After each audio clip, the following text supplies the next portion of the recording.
Hello everyone, this is Bill Griffin. Welcome to the Different Take podcast. My different take today is the idea that we teach, especially young people are being taught that government is the answer through our history. So I want to talk today about the Great Depression. Franklin D. Roosevelt was president in 1933, first of 4 terms he was elected to. And his New Deal, what is commonly referred to as New Deal legislation, which the idea was to end the suffering of the Great Depression.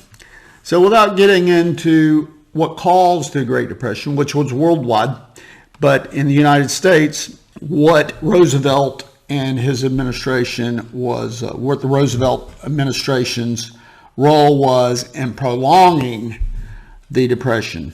So I believe we're teaching children in public schools especially, we're indoctrinating them with uncritical thinking. In other words, things are taught that is a given. You're not to question. So I live in Gwinnett County, Georgia, and this is a textbook that is taught in public schools here. American History, high school American History. It's called Out of Many. And I'm reading from chapter 24, The Great Depression and the New Deal, 1929 to 1940, is the section. Although American capitalism and democracy survived the cataclysm of the Great Depression, the New Deal failed in its central mission. Okay, I'll get back to this passage. I agree completely. The New Deal failed in its central mission. If you look at the unemployment chart from 1931 until 1939, there's only one year where there was less than 15% unemployment.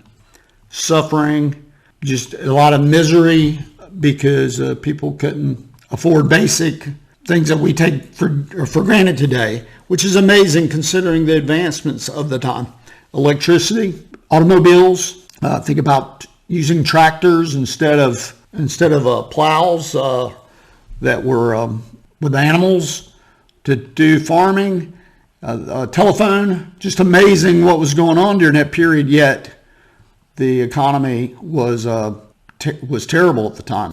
So what is referred to as the first New Deal was several legislative acts that expanded the role of the United States government in terms of having control over private banks, directing money for relief.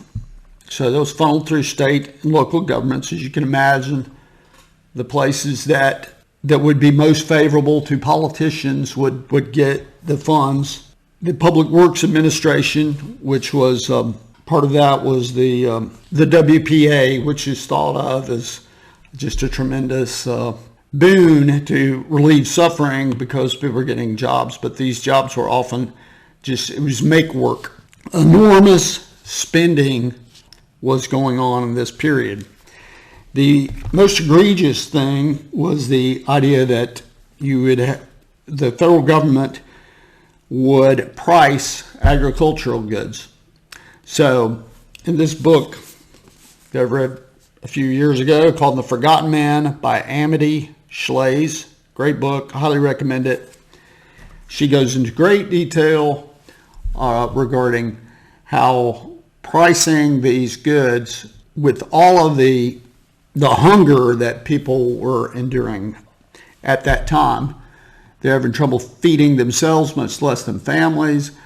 People from the age of 35 to 55, particularly men in that age bracket, found it difficult to get work, especially if they were laborers. But it didn't really matter. It cut across, unemployment cut across all sectors.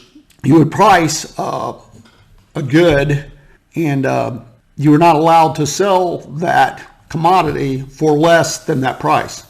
For example, if it were pork was 10 cents a pound, and the farmer could not afford to. He knew he couldn't bring that to market for that price, so he would have to destroy his stock.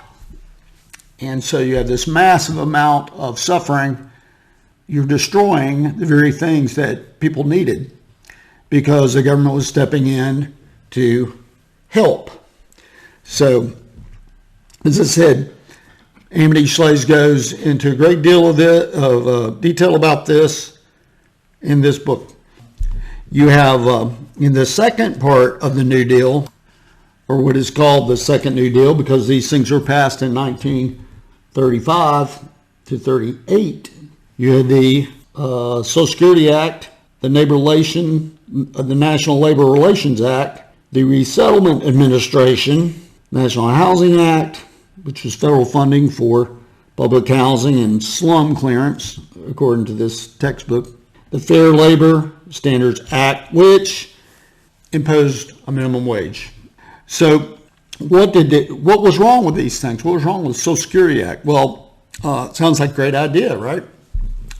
The problem is, at the time that this was passed, you had a tax that not only did the worker have to pay, but the company had to pay. You had a situation where people were having trouble making ends meet, feeding their families, and then you throw in on top this tax, and it made it difficult to hire. Of course, business investment at the time was difficult because with this wildly unpredictable future that people had, they were very loath to invest whatever assets they would have into a business. So this hurt folks at all levels. The idea that the free market was disrupted in such a way, and so many regulations were imposed that unemployment just continued at a rate that is just staggering to think about. The idea in 1938, which was 6 years into the Roosevelt administration and the New Deal, you had unemployment at 23%. So you may disagree with me, but the unemployment figures, I think, speaks for themselves in terms of the anti-capitalist that were in the Roosevelt administration. They were just, their efforts to implement these policies to remove market influences and insert government influences just didn't work. You may disagree with that, but my central point of this episode is that we are not teaching our children to question this thinking that the New Deal programs were just not big enough. They were not judicious enough. They were not targeted enough. And that is what we're kind of going through to this day.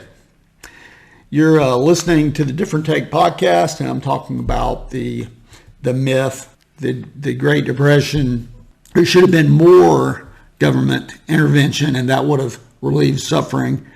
And that has resulted into this day, this continued belief that government is the answer to the suffering that people have. One of the things that I think government bureaucrats and politicians do quite often is they decide where to spend government when their elections are required to retain power, where to spend money. According to, there's a book called FDR's Folly. The author's name is Jim Powell. I think this was written around 2001. He talks about the WPA, the Work Progress Administration, which, as I said before, many times it was make work. This is a quote from that book, according to the Foundation for Economic Education.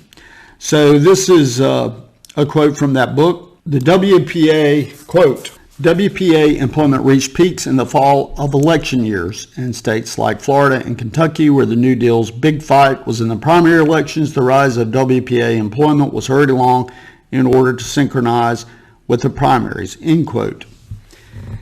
From this column, the Democratic party's ability to win elections became strongly connected with Roosevelt's talent for turning on the spigot of federal dollars at the right time before elections and in the right places, key states and congressional districts. So this happens to this day.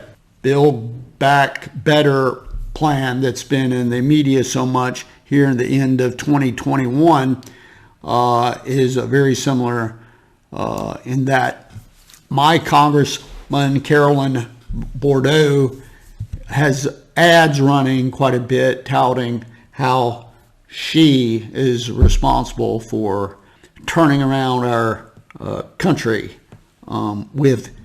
because she fought for federal dollars by just voting in Congress to spend money. That's how that works. So the idea that politicians will use federal money or government money to retain power is always the option that they're going to, the easy option for them to go for. So how did these New Deal programs get implemented? Who was the driving force? The other parties that were pushing for this and were a big part of the Roosevelt administration. Well, in The Forgotten Man, there's a chapter called The Junket. And so this was in July of 1927, they set sail for Europe, a group of academics primarily that they were called the First American Trade Union Delegation to Soviet Russia. The idea was that this group of people were very progressive, and they were very much enamored with and interested with what was going on in the Soviet Union at the time. Some of them were communists. Some of them would stop short of calling themselves communists, but they had a keen interest in the power of government in their minds to relieve suffering. Well, in 1927, things were going pretty good in the United States, so it wasn't to last much longer. They were to meet Stalin, according to Shlaes, for an hour, and they got 6.5 hours meeting with him. They were wined and dined of the Soviet Union and presumably shown only the things that really worked well and not the things that didn't work very well. Particularly the idea of central planning, agriculture was of great interest to these folks. So they had they all, to a person, had a great inclination toward using government to affect people's lives in a way that hadn't been done before, as was being done in the Soviet Union. They were somewhat admirers of, most of them were admirers of Stalin personally, and Trotsky and Lenin. And so this is how these ideas, Shlaes demonstrates how these ideas were brought to the government of the United States when Roosevelt was elected. Roosevelt relied on many of these people to do his bidding and to enact the New Deal. One particular person that's worth mentioning that was on this trip to Russia in 1927 is Rexford Tugwell.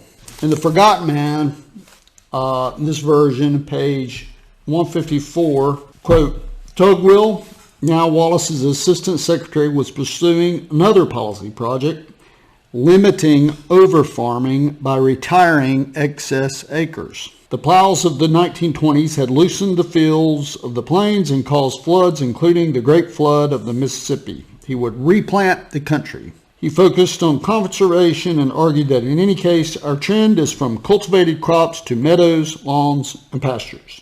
He wanted to end the slums in the cities, make parks of them, and relocate entire communities to new suburban centers. Okay, what if the people don't want to leave their farms? How do you take their land away? With government force. What if the people don't want to move from their community that they're at to a new one. This was tried.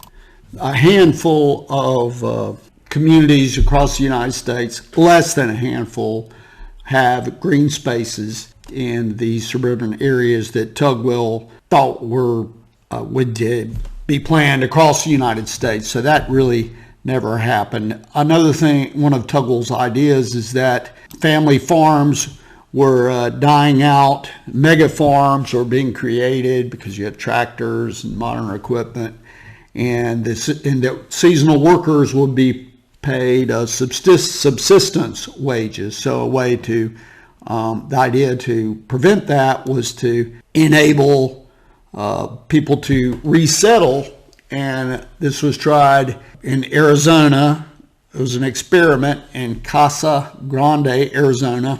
This was a quasi-government entity, according to, I'm finding this at the online library.wiley.com. The title is A Nearly Forgotten Classic Study in Public Administration, Edward C. Banfield's Government Project. Between 1937 and 1942, the government project at Casa Grande went from nothing to being a lush farm producing alfalfa, cotton, grain, cattle, hogs, so forth and so on. They were doing quite well by 1942. This was a cooperative farm. Barely 2 years later, Casa Grande Valley Farms had entered legal liquidation, and the farm settlers began to go their separate ways.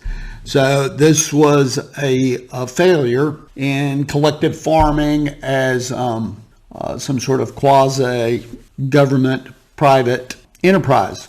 Many progressives would say, well, that maybe the reason Rex Tugwell's experiment didn't work is because the government didn't do enough instead of doing too much. The reason it failed had to do with the farmers it wasn't theirs.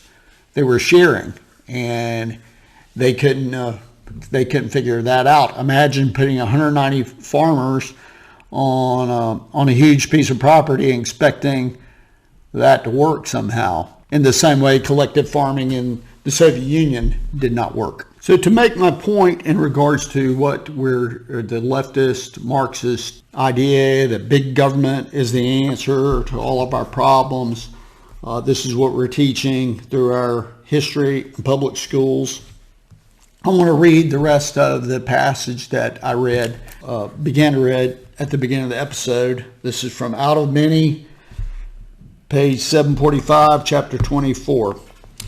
Although American capitalism and democracy survived the cataclysm of the Great Depression, the New Deal failed in its central mission. It was never able to bring economic recovery or end the scourge of mass unemployment. Only the economic boom that accompanied World War II would do that. Far from being the radical program its conservative critics charged, the New Deal did little to alter fundamental property relations or the distribution of wealth. So what does this mean? This means that we're teaching as a given in an uncritical fashion that government is the answer. And you may say, well, I didn't really hear that. Well, I'm going to break it down a little bit, and you may disagree with me, but the first thing, or in the first sentence, is the New Deal failed in its central mission. Okay, well, why did it fail? Well, it goes on. Only the economic boom that accompanied World War II would do that. Well, I'll plan to do another episode regarding the idea that World War II ended the Great Depression, because that is also a myth that we teach. But at any rate, it's obvious that it was government action that ended the Great Depression. In other words, we didn't do enough. Roosevelt failed, his administration failed with the New Deal because they didn't do enough, not because they did too much. It goes on later in this passage, which is very interesting to me. it says, the second paragraph, but the New Deal profoundly changed many areas of American life. Overall, it radically increased the role of the federal government in American lives and communities.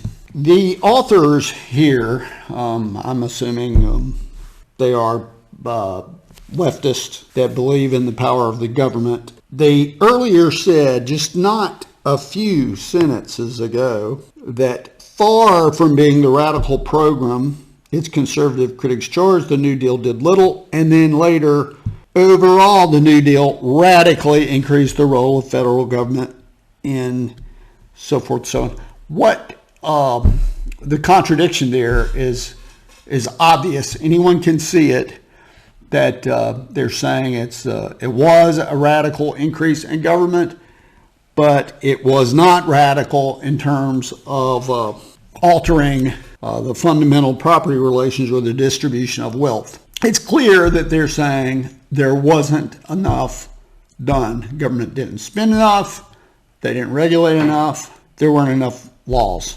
Leftists tend to, in my opinion, they easily contradict themselves. Later in this passage, or later in the chapter, it says the New Deal's efforts to end racial and gender discrimination were modest at best. Well, I would say they were counterproductive. Let's think about this. Do you really think that in the South, when the minimum wage law, or across the country actually, but when the minimum wage law was enacted and companies could not afford to pay the minimum wage, who got the jobs? Who got hurt? Who got laid off? What race of people were affected negatively? This is the idea that government is the answer to problems. As further evidence, I will point out, and this is a quote from Henry Morgenthau, and this is in May 6, 1939.